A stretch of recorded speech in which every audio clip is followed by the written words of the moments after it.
Hello everyone, welcome to star talks powered by Advotalks. आज हमारे साथ जुड़े हुए हैं advocate Nishant Verma, who is a practising advocate on record at supreme court of India.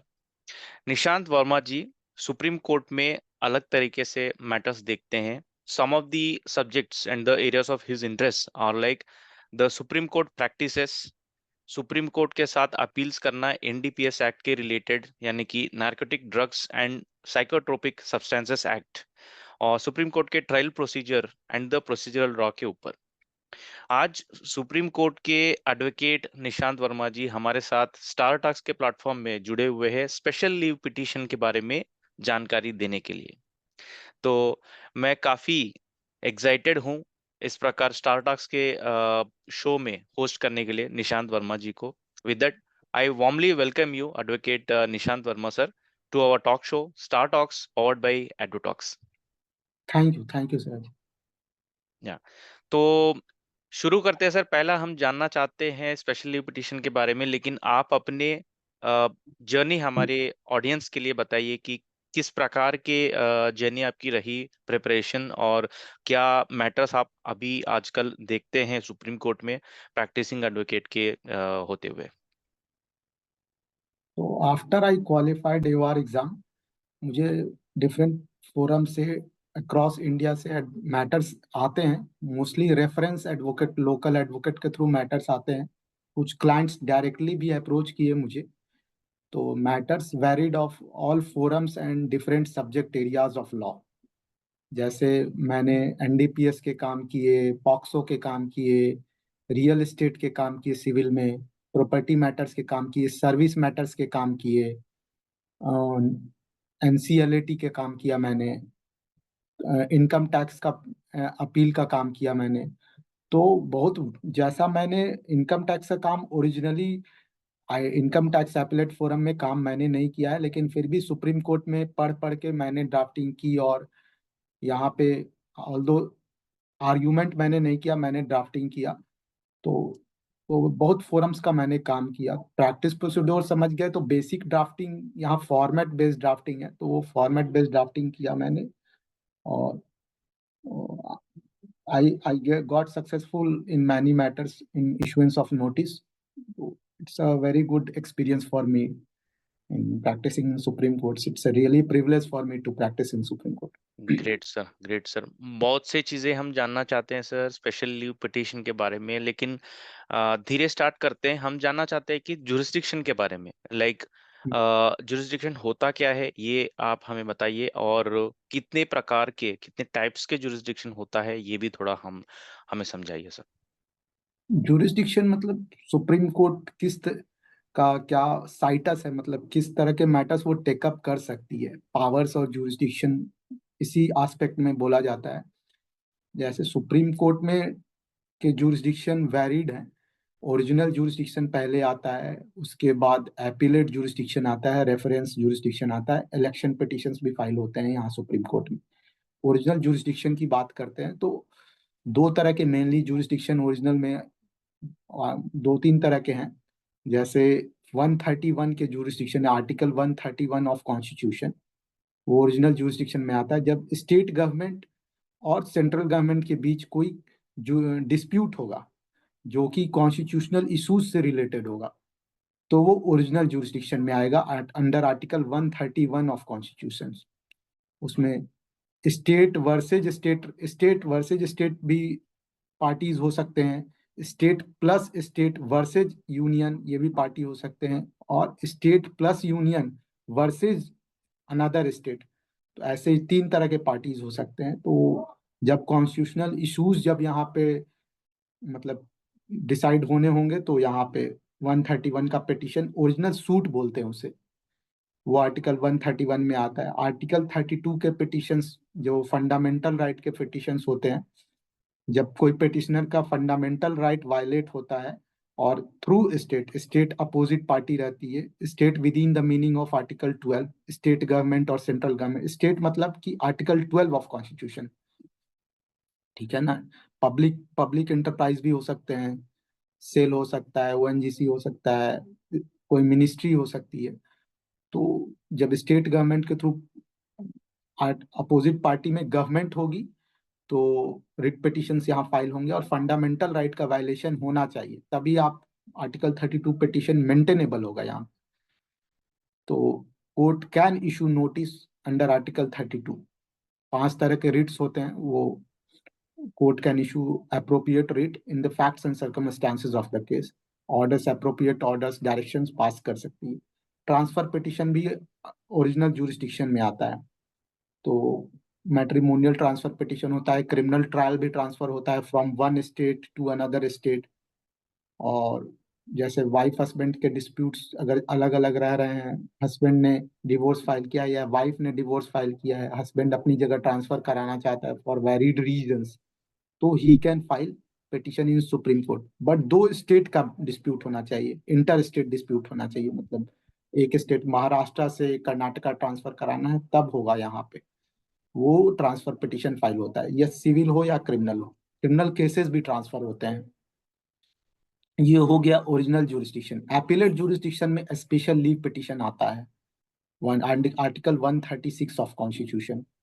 तो article 132 से 136 एपीलेट जुरिस्डिक्शन हो गया, और 136 अपील स्पेशल लीव पिटिशन कहलाता है। It is called special leave petition. और स्टैट्यूटरी अपील्स भी होता है। मैं स्पेशल लीव पिटिशन में डिटेल में बात कर लूंगा, अभी जुरिस्डिक्शन की बात कर रहा हूँ। बिल्कुल सर। तो स्टैट्यूटरी अपील्स भी फाइल होता है, जैसे एडवोकेट्स एक्ट में बार काउंसिल ऑफ इंडिया के ऑर्डर के अगेंस्ट अगर अपील फाइल करना है तो वो सुप्रीम कोर्ट में फाइल होगा, वो सुप्रीम कोर्ट का जुरिस्डिक्शन होगा। Supreme court can entertain if any order passed by bar council of India under section 38 of advocates act. तो वो प्रोविजन है, बीसीआई के ऑर्डर के अगेंस्ट आप सुप्रीम कोर्ट में अपील फाइल कर सकते हैं, उसको स्टैट्यूटरी अपील बोलते हैं, सिविल अपील होगा वो। ठीक है। और एनसीडीआरसी के ऑर्डर के against, national consumer dispute redressal commission की अपील के ऑर्डर, आप यहाँ पे section 23 of consumer protection act में आप सुप्रीम कोर्ट में अपील फाइल कर सकते हैं। एनसीडीआरसी के ऑर्डर के अगेंस्ट, नेशनल एनसीएलएटी के ऑर्डर के अगेंस्ट आप सेक्शन 62 ऑफ आईबीसी आप सुप्रीम कोर्ट में अपील फाइल कर सकते हैं। These are called statutory appeals. Statutory appeals इसलिए मैंने बोला क्योंकि वो एक्ट में लिखा हुआ है, एक्ट में लिखा हुआ है, वो कोड में लिखा हुआ है कि आप प्रोविजंस, उसके लिए आपको हाई कोर्ट जाने की जरूरत नहीं है। वो एपीलेट ट्राइब्यूनल से अगर कोई ऑर्डर पास हो रहा है and that is you are aggrieved by the order of appellate tribunal, then you can file appeal in directly in supreme court. You are not required to go to high court. Special leave petition की बात करते हैं, तो special leave petition under article 136 of constitution हुआ। वो उसमें होता है क्या कि it's just a permission, just a leave. Leave means permission. you you file petition under article 136 of constitution and it is discretionary jurisdiction of supreme court। जैसे आप parliament जा रहे हैं, आपको एंट्री के लिए पास चाहिए, उसी तरह सुप्रीम कोर्ट में आपको अपने केसेस को एंट्री कराने के लिए, एडमिट कराने के लिए आप स्पेशल लीव पिटिशन फाइल करते हैं। ओके। तो जैसे हाई कोर्ट के ऑर्डर से आप एग्रीव्ड हैं and you wish to file appeal in supreme court, okay. Then you can file special leave petition in supreme court. तो okay. Prima facie supreme court सुनती है कि हाई कोर्ट के order में कोई एरर है या नहीं है। हाई कोर्ट ने ऑर्डर को चेक करती है कि whether there is requirement of leave to be granted by supreme court और not required. Right. Supreme court check करती है, अच्छा। एविडेंस को ठीक से अप्रिशिएट किया गया है या नहीं, वो चेक करती है सुप्रीम कोर्ट। ओके सर, सो आपने एक ओरिजिनल जुरिस्डिक्शन और अपीलेट जुरिस्डिक्शन और आपने स्टैट्यूटरी अपील्स के बारे में भी इंट्रोडक्शन दिया है। एसएलपी किस तरीके के सिचुएशंस में एक्चुअली करते हैं ये भी आप जानकारी दे रहे हैं। इससे पहले सर मैं जानना चाहता हूँ कि अलग अलग मैटर्स जो सुप्रीम कोर्ट एडजुडिकेट करती हैं वो वाइड रेंज क्या है और एडजुडिकेशन रूल्स क्या है, मतलब इस पर्टिकुलर सुप्रीम कोर्ट के थ्रू इस मैटर्स को एडजुडिकेट करने के लिए, तो ये थोड़ा जानकारी लेना चाहता हूँ सर। और आपने ये भी हमें समझाया है कि अगर कोई ट्रिब्यूनल्स में डायरेक्टली जुरिस्डिक्शन एस्टैब्लिश होती है तो हाई कोर्ट में जाने की वैसे भी जरूरत नहीं है। तो ये मेरे ख्याल से सबसे बड़ा क्वेश्चन रहेगा किसी के माइंड में, many practitioners are also like in the confusion whether to approach the high courts or supreme courts, where there may be an established jurisdiction in certain examples, like you said about the consumer redressal commission and the company law tribunal, as such like NCLT. Thanks for giving that, sir. एक बार आप matters जो adjudicate होते हैं supreme court में उसके बारे में थोड़ा जानकारी दीजिए, ताकि लोगों को और थोड़ा समझ में आए जब हम लोग SLP पे जाएंगे जानकारी लेने। सुप्रीम कोर्ट में डिफरेंट टाइप्स के मैटर्स फाइल होते हैं, जैसे क्रिमिनल होता ही है, सिविल होता ही है, कमर्शियल होता है, इनकम टैक्स के मैटर फाइल होते हैं, सेबी के मैटर फाइल होते हैं। जैसे सेबी का एक फोरम है सिक्योरिटीज एपीलेट ट्राइब्यूनल, ठीक है।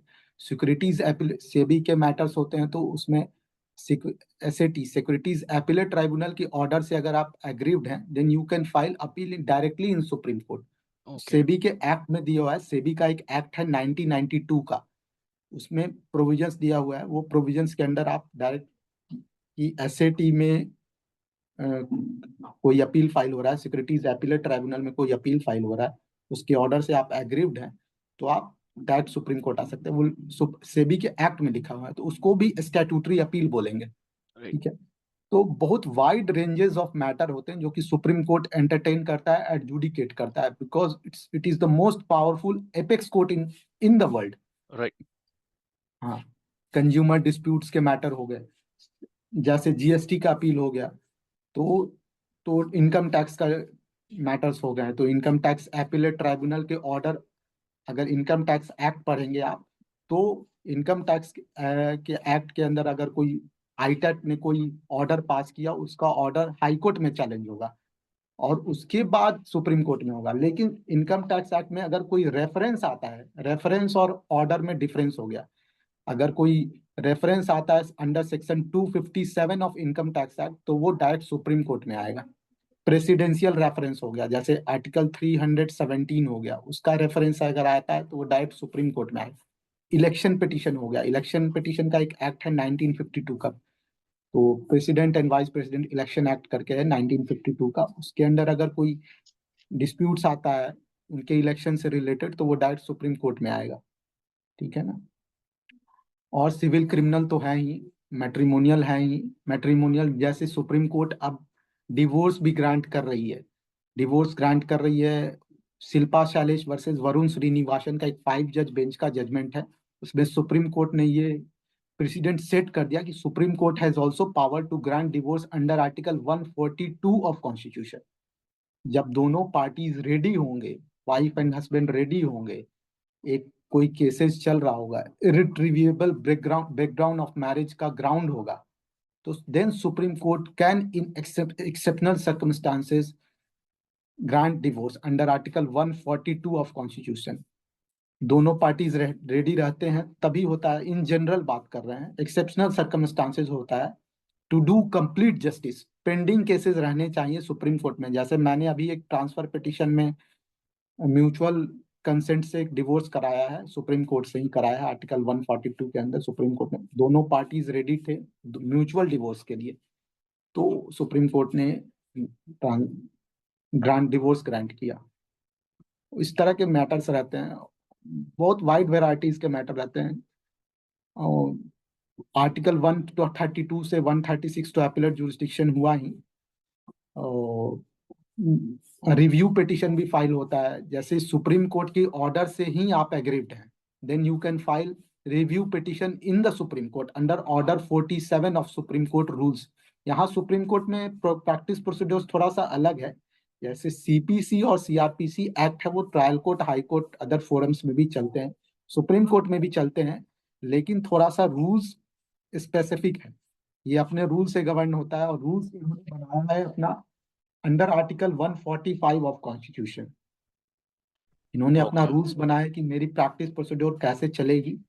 जैसे मान लीजिए आपने कोई डॉक्यूमेंट हाई कोर्ट में नहीं लगाया है और आप सुप्रीम कोर्ट में अपील फाइल कर रहे हैं, तो सुप्रीम कोर्ट का प्रैक्टिस प्रोसीड्योर है कि अगर आपने कोई डॉक्यूमेंट नहीं लगाया है तो आपको परमिशन लेना होगा, application for permission to file additional documents file होता है, and that application must be allowed by supreme court.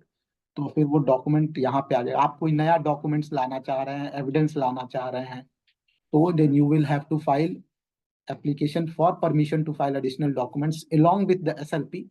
वो एप्लीकेशन लगेगा, फिर वो डॉक्यूमेंट्स रिकॉर्ड पे आएगा, जजेस उसको अप्रिशिएट करेंगे, और देन जज can pass appropriate order in the facts and circumstances of the case. तो राइट ये सर, काफी काफी वाइड रेंज मैं एक्चुअली यहाँ पे जान रहा हूँ कि सिविल एंड क्रिमिनल तो है ही, उसके अलावा आपने जैसे कि 142 कॉन्स्टिट्यूशन ऑफ इंडिया के जो आर्टिकल के जरिए से सुप्रीम कोर्ट को यहाँ तक पावर है कि अगर पार्टीज अग्री करते हैं म्यूचुअल कंसेंट के साथ एंड इरिट्रीवेबल ब्रेकडाउन के ब्रेकडाउन ऑफ। जो सिचुएशन अगर एस्टेब्लिश हो जाती है, तो supreme court also has the power to directly grant the divorce in such situations, हाँ, like you said, but like pendency of the petition, cases. हाँ, during the pendency petition file होना चाहिए, यहाँ सुप्रीम कोर्ट में transfer petition file होना चाहिए, और either of the parties have filed a divorce petition और restitution petition in the district family court. Right, sir. तो वहां से अगर यहाँ मीडिएशन सुप्रीम कोर्ट रेफर करता है कि आप मीडिएशन में जाओ, वहां पे ये दोनों रेडी हो जाते हैं कि नहीं, वी वांट म्यूचुअल डिवोर्स, तो एक म्यूचुअल डिवोर्स का मेमो रेडी होता है, settle memo of settlement. One time alimony decide होती है। जो अदर एंसिलरी केसेस चल रहे होते हैं, डोमेस्टिक वायलेंस का, क्रिमिनल केसेस अदर चल रहे हैं, डॉरी का केसेस चल रहा है, तो supreme court can quash all ancillary और subordinate cases filed in district court, सभी क्वैश कर सकती है, वन टाइम एलिमनी ग्रांट कर सकती है। तो it's a very wide power under article 142 of constitution बिल्कुल टू ग्रांट डिवोर्स। बिल्कुल सर, अदर आपने केसेस अल्टरनेट 145 का भी पावर्स रिव्यू किया है, जो कि रिव्यू पिटीशन के रिलेटेड है, सुप्रीम कोर्ट के नहीं, वन अंडर आते वन हैं। 137 में रिव्यू फाइल होता है, और ओके सर। 145 में रूल्स बना सकती है सुप्रीम कोर्ट, अपने प्रोस्पेक्टिव प्रोसीड्योर्स के लिए रूल बना सकती है। Right right sir, right sir.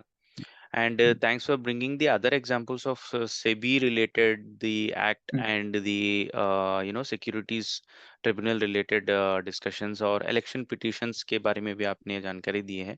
बहुत धन्यवाद हम्म, सर. आगे बढ़ते हैं सर, थोड़ा और समझने की कोशिश करते हैं अभी. क्या rules and procedures basically drive करते हैं सुप्रीम कोर्ट के अंदर स्पेशल लीव हम्म। पिटीशन को सामने ले जाने के लिए, और क्या क्या चीजें बेंच एक्चुअली कंसिडर करती है या कंसिडर नहीं करती है, क्या क्या चीजें जरूरी होती है एसएलपी को प्रेजेंट करने में सर?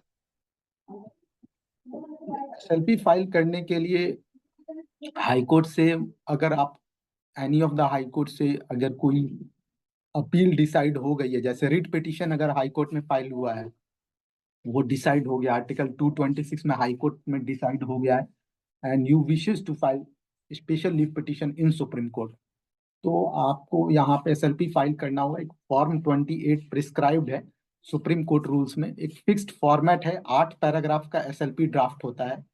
उसमें क्वेश्चंस ऑफ लॉ बनाने होते हैं, ग्राउंड बनाने होते हैं, दो डिक्लेरेशंस देने होते हैं कि no any other grounds has been taken, और एनेक्शर्स ट्रू कॉपी है, टाइप कॉपी है, ट्रांसलेटेड कॉपी है, उसका एक डिक्लेरेशन देना होता है।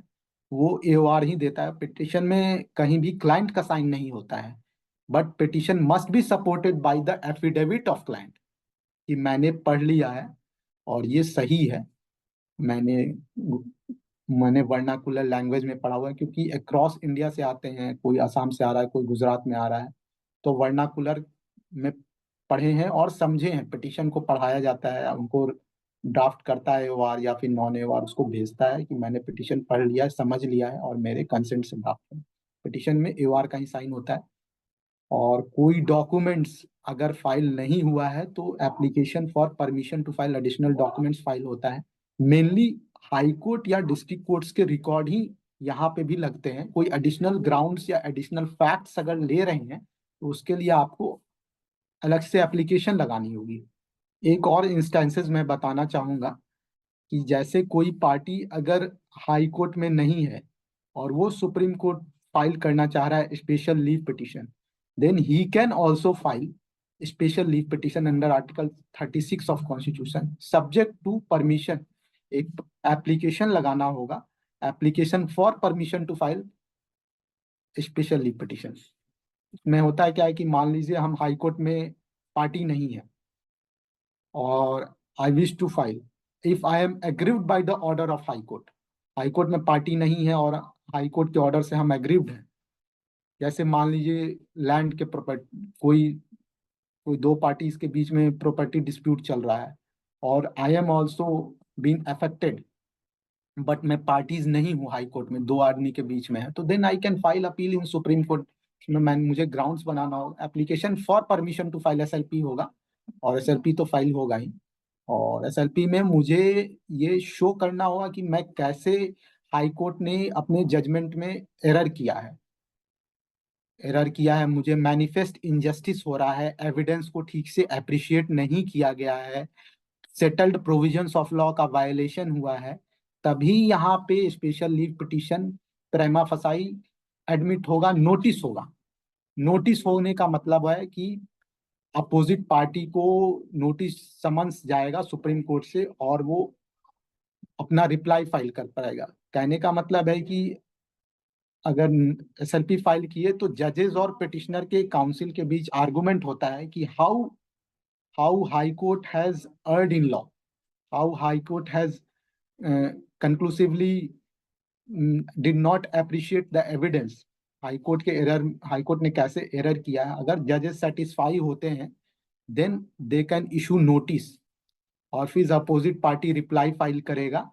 और उसके बाद दोनों पार्टीज को सुनने के बाद अगर जजेस को लगा कि लीव ग्रांट करना चाहिए, मतलब परमिशन देना चाहिए, केसेस एडमिसिबल है, तभी वहां पे एसएलपी के लिए वो दो वर्ड लिखवाते हैं, लीव ग्रांटेड, मतलब परमिशन अलाउ हो गया, अब आपका केस एडमिट हो गया।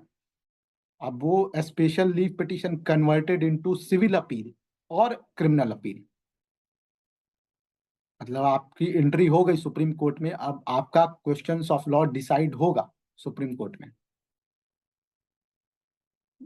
This is the basic concept of special leave petition. मैंने पार्लियामेंट वाला एग्जांपल दिया, जैसे पार्लियामेंट जाते हैं तो आपको परमिशन चाहिए एंट्री के लिए, वैसे ही सुप्रीम कोर्ट में एंट्री के लिए, अपने केसेस को एडमिट कराने के लिए स्पेशल लीव पिटीशन फाइल होता है। It's just a discretionary jurisdiction. Court में डिसमिस एट द थ्रेशोल्ड कि नहीं हाई कोर्ट का ऑर्डर सही है, हाई कोर्ट ने कोई एरर नहीं किया है, तो आपका थ्रेशोल्ड में ही केस डिसमिस हो जाएगा। दैट मीन्स क्या? you can file you can file a review in Supreme High Court also if at the threshold Supreme Court dismisses the special leave petition, that it only means, इसका मतलब सिर्फ यही होता है कि there is no question of law, there is no question of law Right. in the special leave petition, then you have option to file again, approach high court. अगर आप writ file किए, रिव्यू फाइल नहीं किए हैं high court में, और आप direct supreme court आ जा रहे हैं, तो देन,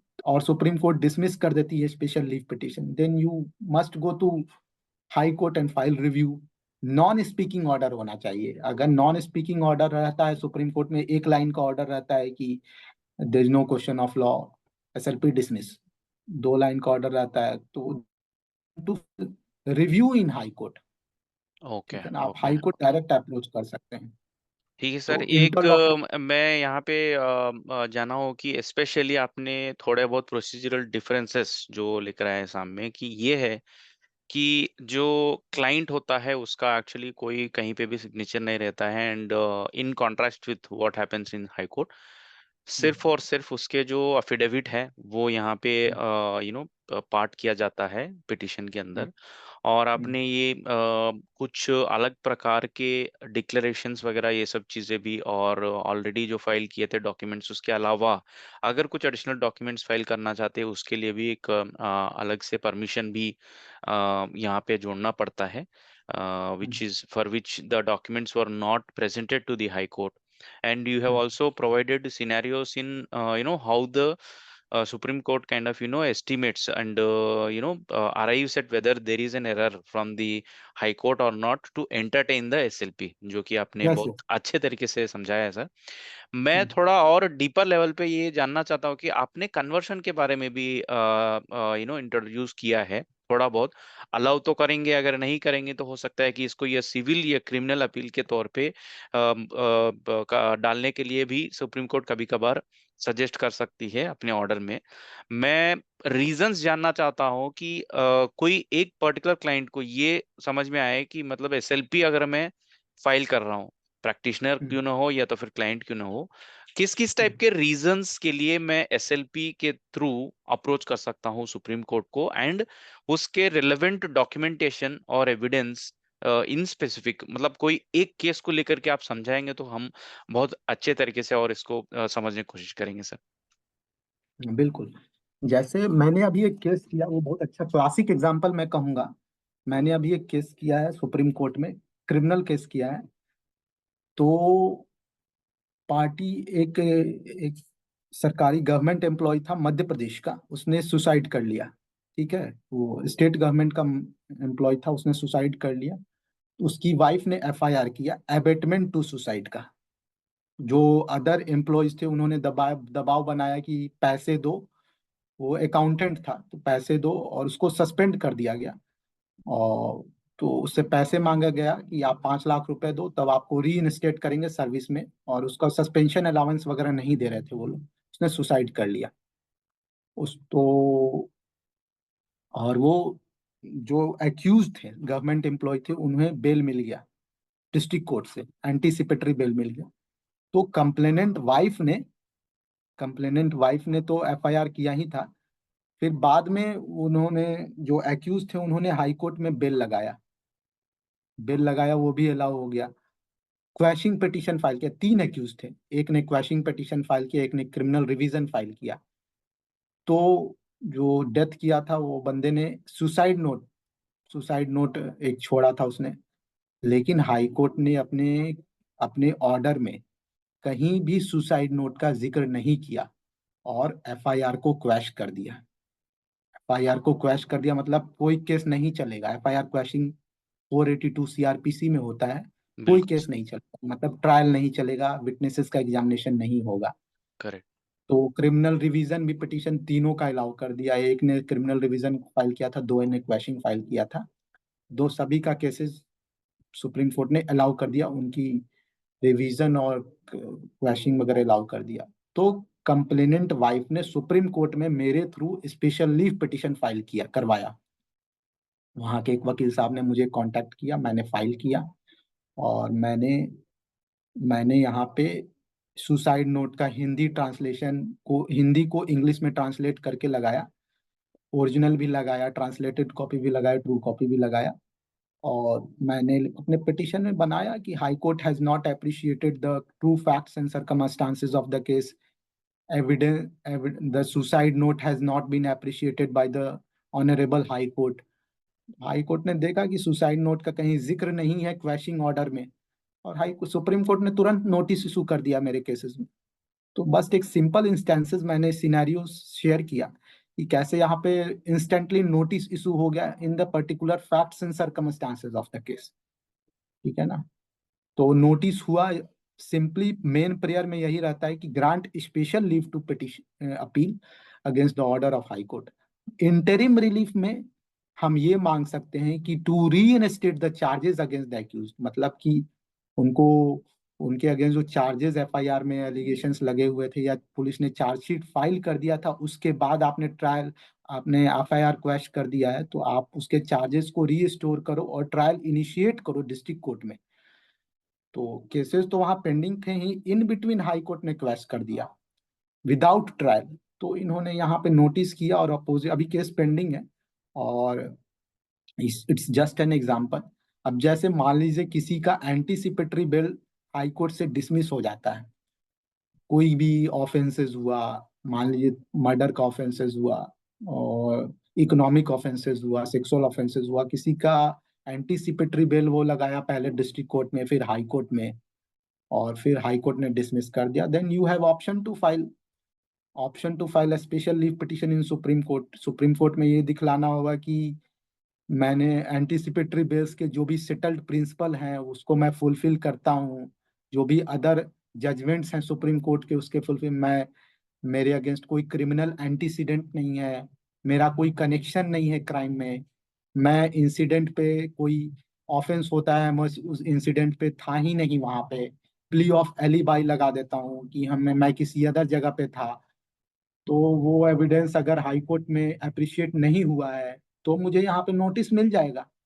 और इन बिटवीन मुझे court as an interim relief in an SLP ये रिलीफ दे सकती है, grant bail to the accused, मतलब court to the satisfaction. Condition impose करना डिस्ट्रिक्ट कोर्ट का काम है कि आपको अपना पासपोर्ट कोर्ट में सबमिट कराना है, आपको डेली ट्रायल में आना होगा, सुप्रीम कोर्ट बेल दे देगी, और आपको लिए कंडीशन इम्पोज करने का ग्राउंड लिबर्टी डिस्ट्रिक्ट कोर्ट में होगा। तो these all remedies are available in special leave petition. ये क्रिमिनल इंस्टेंसेस है। एनडीपीएस के केसेस हों तो भी हाई कोर्ट अगर बेल, जेल में है अगर एक्यूज, तो स्पेशल लीव पिटिशन फाइल होगा, और नोटिस इशू करने के लिए हम लोग मेन प्रेयर बनाते हैं, और इंटरिम रिलीफ मांग सकते हैं कि to grant bail, regular bail in the FIR number so and so, lodged in PS so and so, under section so and so, और supreme court in the facts and circumstances को appreciate करके bell दे सकती है मुझे, और condition में भी impose by the concern trial court right means district. तो कंडीशन इम्पोज कर सकती है कि आपको जब जब डेट लगेगी डिस्ट्रिक्ट कोर्ट में, आपको ट्रायल में पार्टिसिपेट करना है, आपको इन्वेस्टिगेशन में पार्टिसिपेट करना है, जो भी स्टेजेस होंगे उनके अकॉर्डिंगली आपको पार्टिसिपेट कर। तो ये बेसिक प्रोसीड्योर है। डॉक्यूमेंट्स मैंने बता ही दिए, अगर नहीं लगे हैं तो आप यहाँ पे विथ परमिशन लगा सकते हैं, अगर आप पार्टी नहीं है तो भी आप लगा सकते हैं। अगर कोई इंटरिम ऑर्डर है, अगर कोई फाइनल केस डिसाइड नहीं हुआ है, मान लीजिए एक केसेज में 15 ऑर्डर पास होते हैं, इंटरिम ऑर्डर, तो जो एक हो गया फाइनल ऑर्डर, और बीच के जो ऑर्डर्स होते हैं उनको इंटरिम ऑर्डर्स बोलते हैं। राइट जो उसके ऑर्डर के अगेंस्ट भी आप सुप्रीम कोर्ट आ सकते हैं, स्पेशल लीव पिटिशन फाइल कर सकते हैं। तो बिल्कुल कोर्ट पूछती है बिल्कुल कि फाइनल ऑर्डर है या इंटरिम ऑर्डर है। आपको शो करना होगा कि कैसे मैं इंटरिम ऑर्डर के अगेंस्ट एग्रीव्ड हूँ, कैसे मेरा राइट प्रिजुडिस हो रहा है, मेरा फंडामेंटल राइट वायलेट हो रहा है, कैसे मुझे इकोनॉमिक लॉस हो रहा है, कैसे हाई कोर्ट ने मैनिफेस्ट इनजस्टिस किया है, कैसे हाई कोर्ट ने डॉक्यूमेंट्स को अप्रिशिएट नहीं किया है, किस प्रोविजंस का वायलेशन हो रहा है, सीआरपीसी सीपीसी को प्रोविजंस के वायलेशन में ऑर्डर पास किया है सुपर हाई कोर्ट ने, उसको मुझे यहाँ पे शो करना पड़ेगा, सेटल्ड प्रोविजंस को दिखलाना पड़ेगा। कैसे हाई कोर्ट ने सुप्रीम कोर्ट के जजमेंट्स को ऑबवायलेट किया है, नेग्लेक्ट मतलब इग्नोरेंस में ऑर्डर पास किया है, कोई सेटल्ड बिल्कुल लॉ का प्रिंसिपल है उसको ऑबवायलेट किया है, then supreme court can definitely issue notice.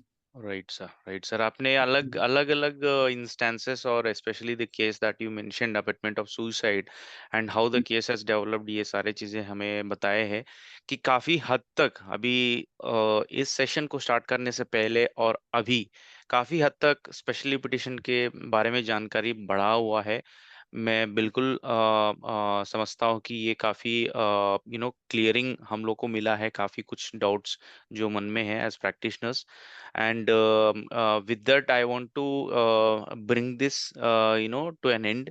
SLP के बारे में हाँ हमें मौका देने के लिए बहुत धन्यवाद सर। ये डिस्कशन काफी इंसाइटफुल था, काफी ये जो कॉन्वर्सेशन है काफी लाभदायक बने हमारे व्यूवर्स के लिए और हमारे लिए भी। आप टाइम ले करके हमारे साथ टाइम बिताने के लिए बहुत धन्यवाद sir. Thank you, Siraji. Thank you, Advotalks, for giving me opportunity to apprise the general public. Sure. So viewers, so that's about today's episode with Advocate Nishant Verma, जो कि बहुत सारे इंसाइट्स स्पेशली पिटिशन के बारे में हमें इसमें मिला है। We hope this conversation was very knowledgeable and बहुत सारे अपडेट्स और इंफॉर्मेशन लीगल कॉन्सेप्ट्स के ऊपर अगर जानना चाहते हो तो हमारे वेबसाइट www.advotalks.com को डेफिनेटली विजिट कीजिए and don't forget to like share and subscribe to our YouTube channel एडवोटॉक्स।